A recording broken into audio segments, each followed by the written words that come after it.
and be turning over there. Last week we looked at the dreams of the cupbearer and the baker. In Genesis chapter 41, if you've read ahead a little bit, you know that this chapter deals with the dreams that Pharaoh had. And remember, whenever Joseph interpreted the dreams of the chief cupbearer and the baker, he only asked the cupbearer one thing. And that was whenever he went before Pharaoh, that he would make mention of him being unjustly imprisoned and bring his case, his argument before Pharaoh.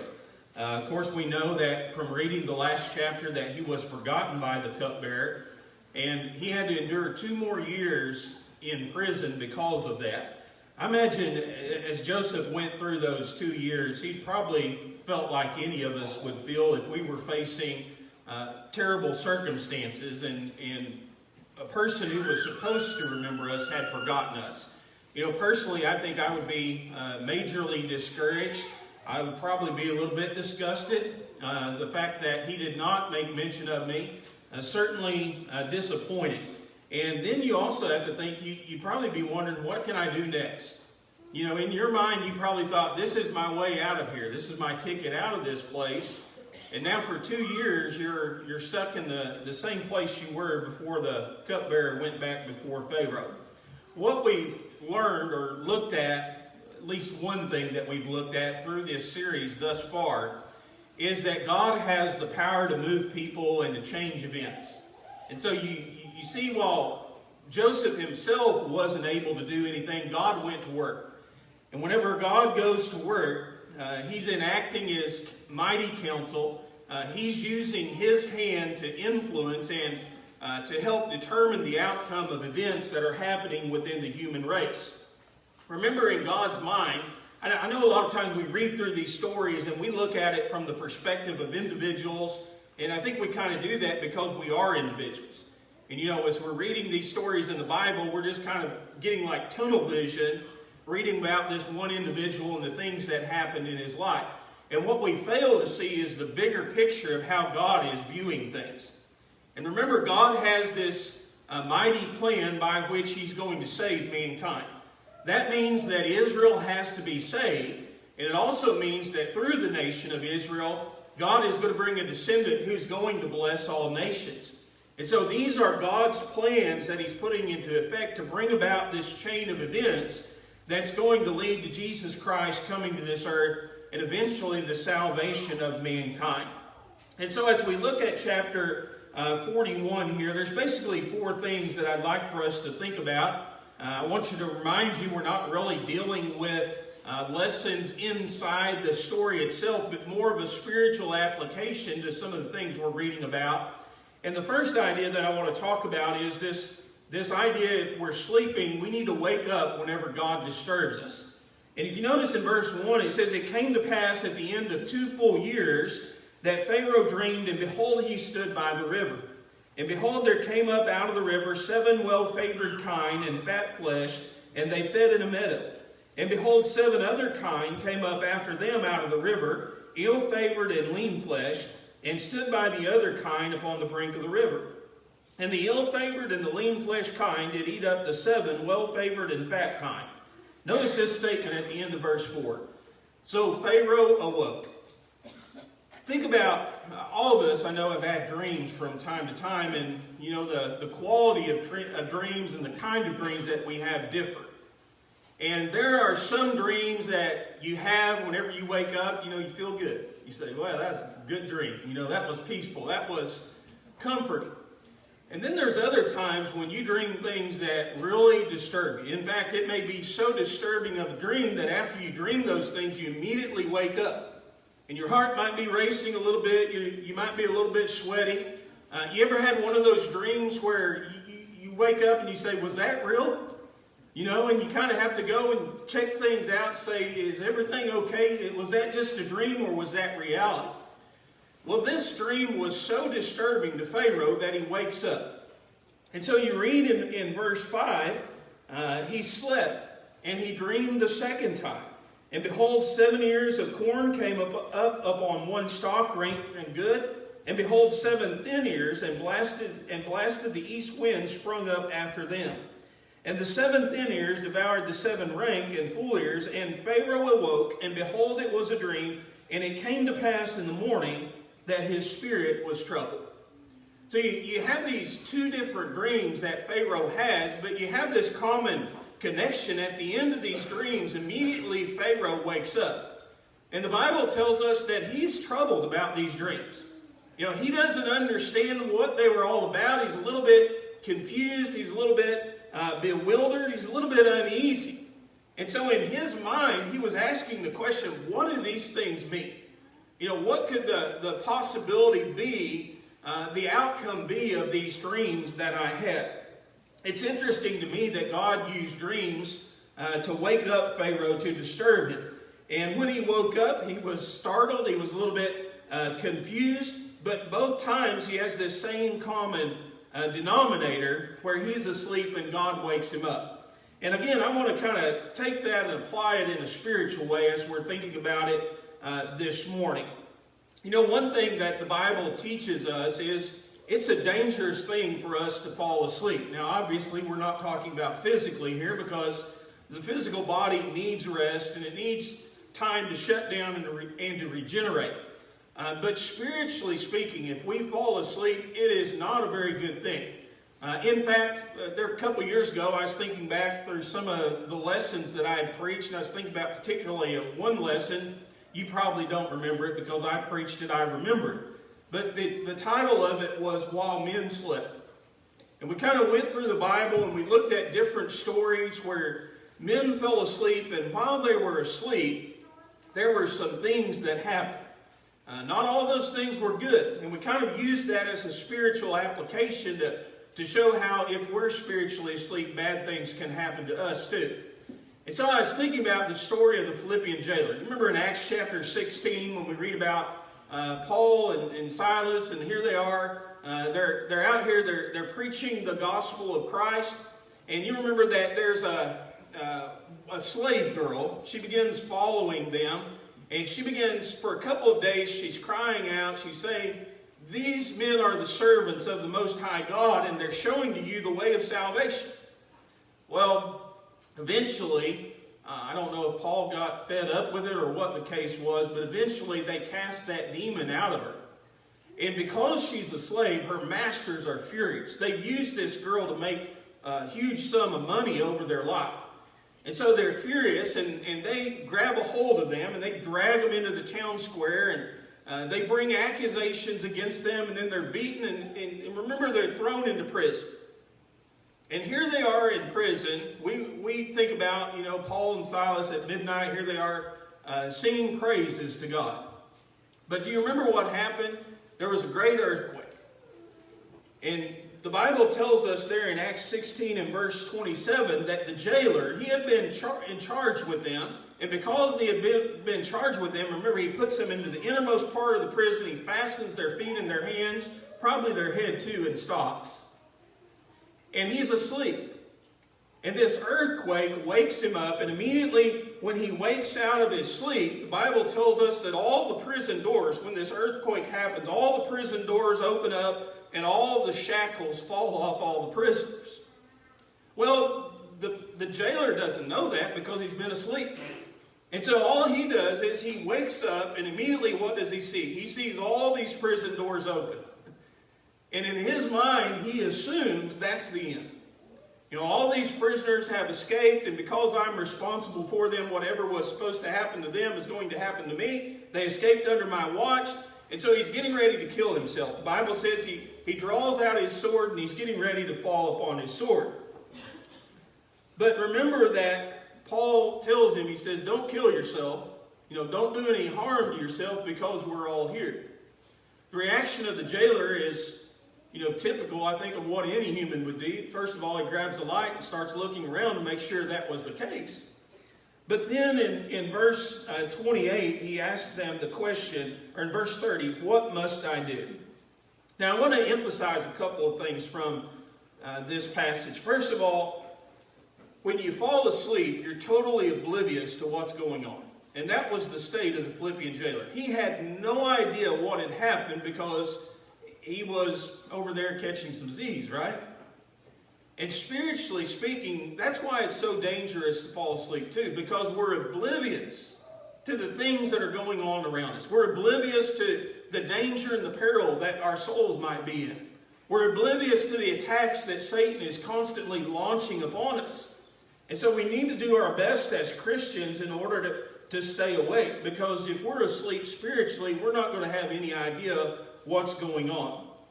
The second thing that I want to emphasize is, when you do wake up, if you do fall asleep spiritually, then when we wake up, we've got to do something, don't we? And that's, again, you go back to the story of the Philippian Jailer here, and really even Pharaoh. Pharaoh, when he had those dreams, when he woke up, he could have just pretended like nothing happened. You know, he could have just ignored it and pretended that was just an ordinary night. You know, those were just ordinary dreams, no big deal. But he didn't do that. He knew that he had to do something about these dreams. He had to get to the bottom of it. He had to understand it. He had to figure out what all these things were about. And so, spiritually speaking, when we wake up, it's God wakes us up through the preaching of the gospel to do something. You know, it's not to ignore the reason we've been awoken. It's not to pretend like nothing has ever happened. It's so that we can take action within our lives. And I go back to the story of that Philippian jailer there in Acts 16. You go down to verse 29. After he brings that light, he comes in. He falls down before them in verse 30. And the Bible says he's trembling and he's astonished. And he says, "What must I do to be saved?" You see, he realized that he needed to do something in his condition. And that needs to be our attitude too. When God wakes us up, spiritually speaking, we need to be asking the question, what do I need to do about this? Don't pretend like it doesn't exist. Don't ignore the situation, but what needs to be done? You think about the preaching of the gospel in Acts chapter 2. In verse 37, remember, here's Peter and the apostles, and they're preaching the gospel to the very men who had crucified Jesus himself. And you know what happens? They woke up. The Bible says in verse 37, when they heard this, they were pricked in their heart and said to one another, "Men and brethren, what shall we do?" They understood that God had woken them for a reason. And we need to understand that when God wakes us up spiritually through the preaching of the gospel today, there's a reason why. There may be some things in our life that we haven't done that we need to be doing. There may be some things in our life that we're doing that we shouldn't be doing. There need to be corrections. There's action that needs to be taken upon our part. And so one of the things that I want to emphasize, again, just kind of playing off the story here, is if we're sleeping, we need to wake up whenever God disturbs us. The second thing that I want to talk about is remembering our faults today. And maybe these two things kind of go hand in hand, but there's a lot of application in these two different points. Remember, Pharaoh has these dreams. We read about those two different dreams. One was about cows, the other was about corn. But they were basically the same dream, just different minor details. And so what does Pharaoh do? Well, if you look in verse 8, he calls all the wise men of Egypt. And he says, "Listen, I've dreamed this dream, and I want you to give me the meaning of that dream." But what happened? Well, none of these men were able to interpret the dream. None of these men could assign a meaning to what these dreams of Pharaoh meant. And so something happens. Remember this chief cupbearer who's forgotten all about Joseph for 2 years? He suddenly remembers Joseph. And I don't know if he was standing in the presence of Pharaoh whenever these men were talking to them, or if he simply overheard through discussions that this was the case. But somehow he learned that the wise men of Egypt, Pharaoh had these dreams, and the wise men of Egypt could not interpret these dreams. And so what immediately happens? Well, he remembers Joseph.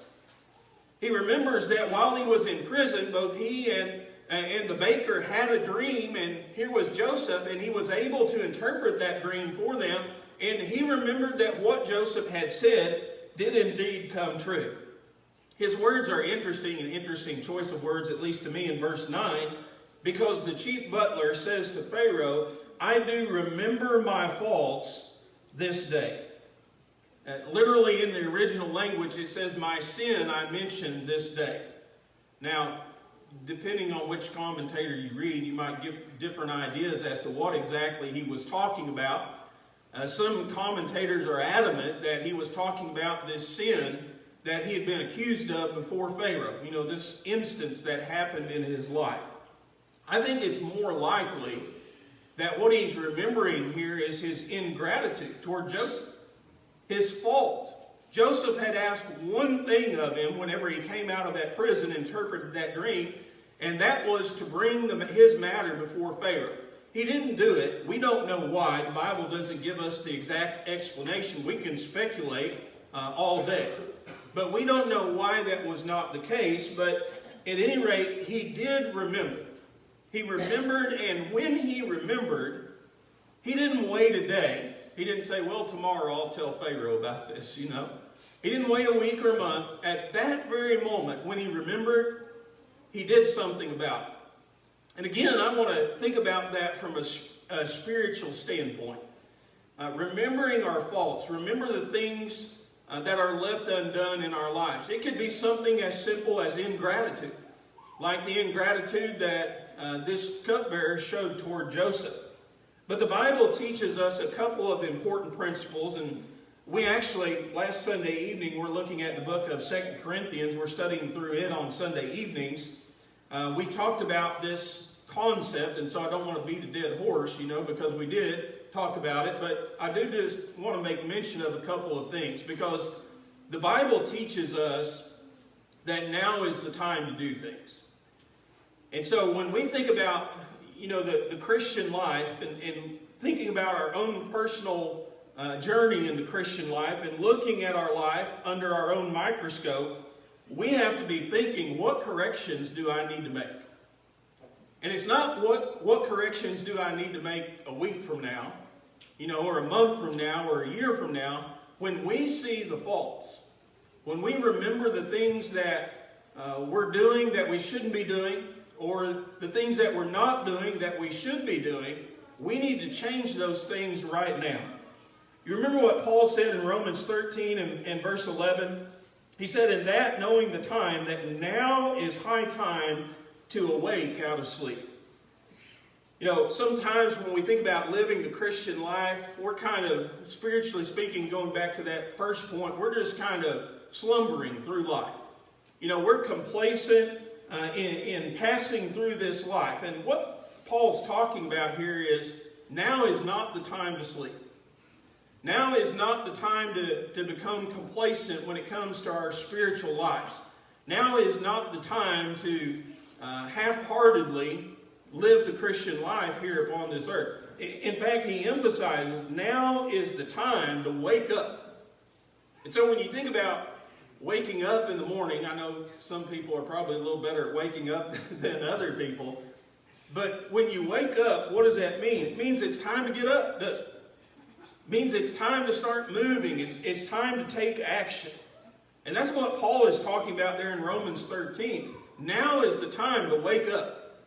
Now is the time to get up. Now is the time to move. Now is the time to act. Now is the time to see our faults and to make corrections in our life that we need to make.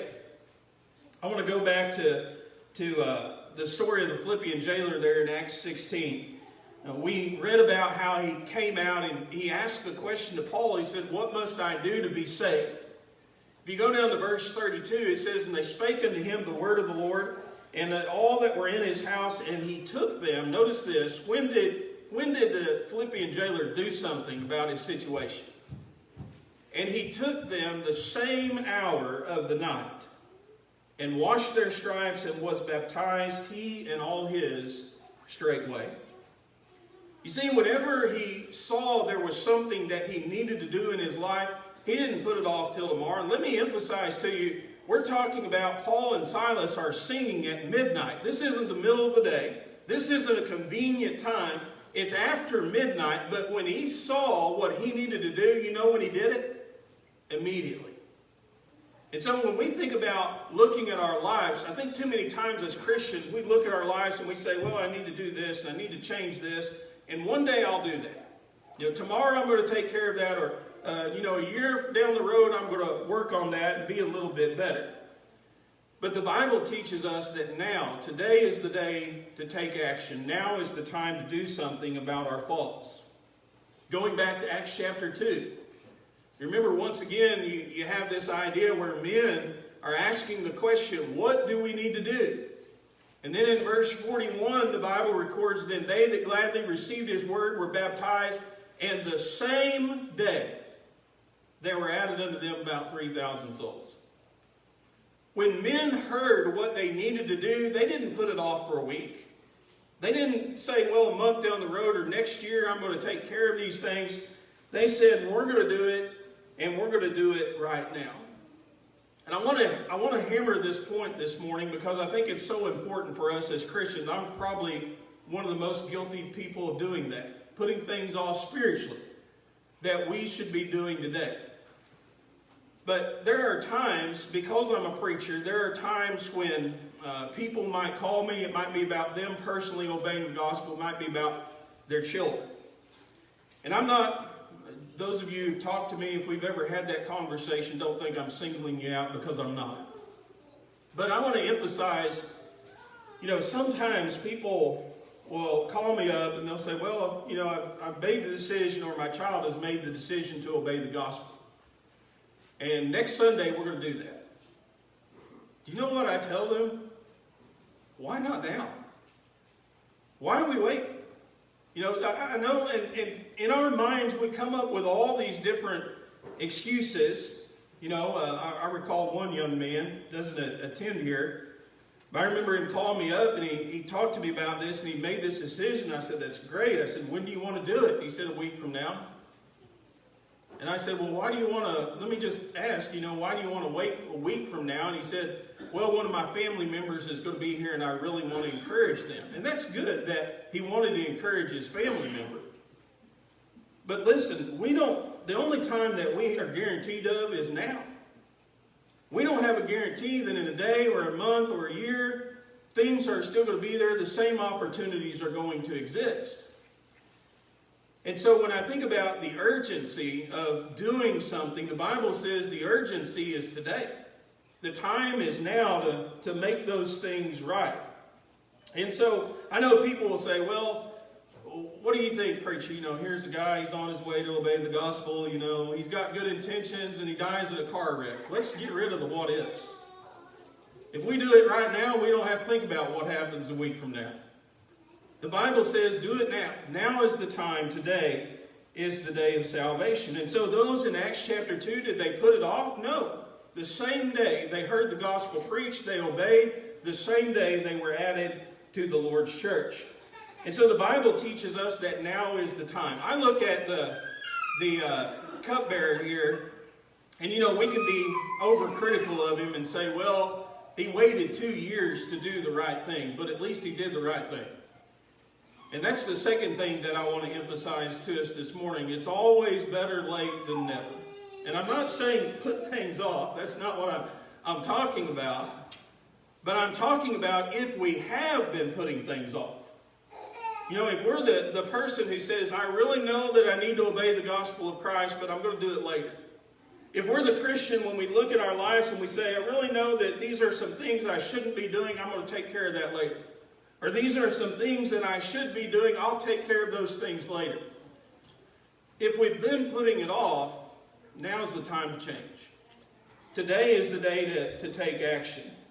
And I think about a parable that Jesus gave in Matthew 21. You're familiar with the parable.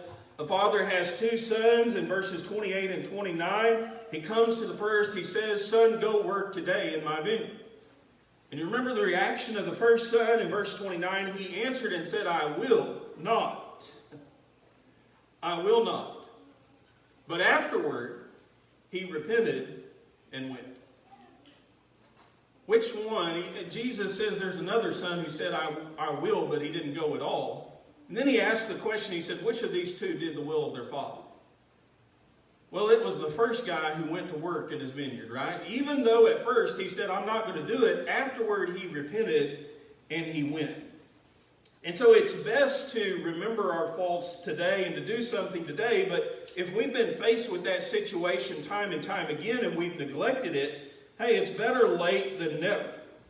I remember when I was in preaching school, every year the school went on what we called a campaign. And basically they would divide the school in half depending on the number of students, sometimes in thirds or sometimes in fourths. And we would go into a community, and one of the instructors from the school would hold a gospel meeting. Well, instead of conducting school all that week, what we did during our regular school hours is we would go out and knock doors. And our goal was to try to canvass the entire community. First and foremost, we handed out flyers and invitations to attend the meetings. Secondly, we tried to set up personal Bible studies or Bible correspondence courses. Now, I remember one of the campaigns, I was involved in two of them, but one of the campaigns that I was involved in, I think it was in Illinois, we were knocking doors. And came across an older gentleman, and I was, inviting him to the meeting, and I said, do you think you'd be interested in somebody coming to your home and sitting down studying the Bible with you, or, learning more about the Bible through a mail correspondence course? And I remember he looked me in the eye and he said, don't you think I'm too old for that stuff? You know what I told him? I didn't have time to react. I said, it's better late than never. But there's a lot of truth to that, isn't there? Even if we have been putting things off, it's better even to go ahead and to do it. Even though we've been postponing it, it's better to do it now than to never do it in our lives. And so we look at this chief cupbearer here, and yes, he had his faults. Yes, for 2 years he failed, but when he remembered, he took action at that very moment. And I know sometimes, again, we talk about, and I don't say this to keep anybody from doing something today, to procrastinate, from obeying the gospel or changing your life in any way. But we're not guaranteed a second chance. And you look through the Bible, one of the stories that stands out in my mind is the story of Ananias and Sapphira. They had a chance to repent, didn't they? They had a chance to make things right. You know how many chances they had? One. There's no guarantee of a second chance. There's no guarantee of a second opportunity. And so, yes, while the Bible does teach us the concept, if we've neglected that we can go ahead and make things right, it's not something you can rely upon. It's not something that you can guarantee. Now is the time, today is the day of salvation. I know I need that lesson in my life. The third one that I want to talk about from Pharaoh's dreams is learn to see and appreciate the simplicity of God's revelation. That's a mouthful, but hopefully you'll understand what I'm talking about as we look here. In verse 25 there in Genesis 41, Joseph says unto Pharaoh, Pharaoh tells the wise men of Egypt, and he even tells Joseph his dream. You remember Nebuchadnezzar in the book of Daniel? He took a little bit different approach. He said, you guys tell me the dream, and if you tell me the dream, I know you can interpret it. Well, Pharaoh goes ahead and tells him the dream. And so Joseph tells him in verse 25, the dream of Pharaoh is one. God has showed Pharaoh what he is about to do. The 7 good kine are 7 years, and the 7 good ears are 7 years. The dream is one. And the 7 thin and ill-favored kine that came up after them are 7 years, and the 7 empty ears blasted with the east wind shall be 7 years of famine. This is the thing which I have spoken unto Pharaoh. What God is about to do, he showeth unto Pharaoh. Behold, there come 7 years of great plenty throughout all the land of Egypt. And there shall arise after them 7 years of famine, and all the plenty shall be forgotten in the land of Egypt, and the famine shall consume the land. And the plenty shall not be known in the land by reason of that famine following, for it shall be grievous. And for that the dream was doubled unto Pharaoh twice. It is because the thing is established by God, and God will shortly bring it to pass. Pharaoh, we already talked about how he was deeply disturbed by these dreams that he had. And he knew there was some significance to these dreams. And remember what he does, he calls all these wise men of Egypt, but there's nobody who can interpret this dream. In fact, you look at verse 8, it says, Pharaoh told them his dreams, but there was none that could interpret them unto Pharaoh. In verse 24, when he's talking to Joseph, he says, and I told them unto the magicians, but there was none that could declare it to me. And what I want to do, I'm no interpreter of dreams. I'm not some wise man out here. I don't want anybody to get the impression that that's what I'm trying to talk about. But I want you to think about how simple this dream was. Okay, there's a lot of great symbolism that takes place, and maybe the minor details of it might be a little bit hard to sort out, but it's pretty easy to understand if you just stop and think about that land and look at it objectively. So you read about within that dream, a river. Well, if you lived in Egypt, you know that the Nile River was the source of all the things that you enjoyed there. The Nile River was what gave them their rich bottomland and gave them all their crops. And so you read about this river within the dream, and you read about these big, fat, well-fed, prosperous cows coming out of the river. Well, doesn't that indicate prosperity coming from the river?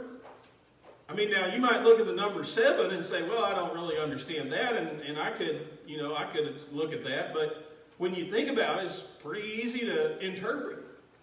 And then 7 skinny cows come out of the river. Well, what happened? The river, when it flooded like it was supposed to, everything happened like it was supposed to. Prosperous, plenty. When it didn't flood like it was supposed to, there was famine. And so you have this pretty basic dream that Pharaoh's has here. The Nile is going to dry up. It's not going to flood the land of Egypt like it should, and there's going to be a great famine throughout the entire land. Now again, I'm no interpreter of dreams, but when you think about it, it's pretty simple and straightforward. And what I want to think about is there's this principle in the scripture, how God always uses very simple things to confound the wisdom of men. And I don't know about you guys, but if I could, I would live by the motto, the simpler the better.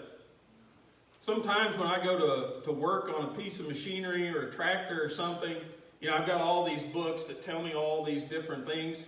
And what I really want to read is take 4 bolts out and you're done. The simpler it is, the better I like it.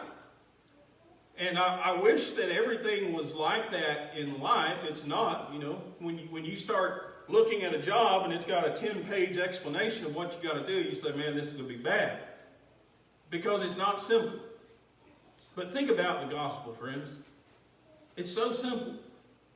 And because it's so simple, man can't see the wisdom in it.